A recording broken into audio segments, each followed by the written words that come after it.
Burimari express. Burimari এক্সপ্রেসে লালমনিরহাট যাচ্ছি আজকে। দেখি আমার বগি কোনটা।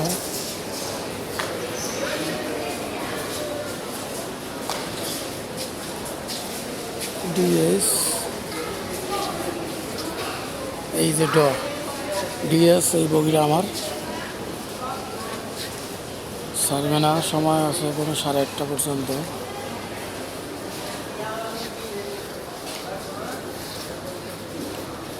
যাক, 8:30 পর্যন্ত সময় আছে, কিছুক্ষণ পরে আমরা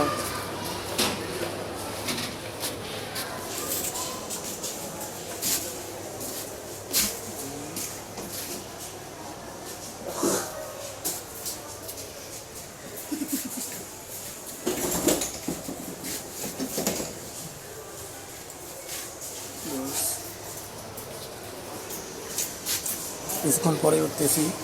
8:30টায় ট্রেন ছাড়বে, যার কারণে একটা নামলাম আবার। এই হলো আমার বগি, ঠিক আছে। তো সবাই ভালো থাকবেন, সুস্থ থাকবেন, খোদা হাফেজ।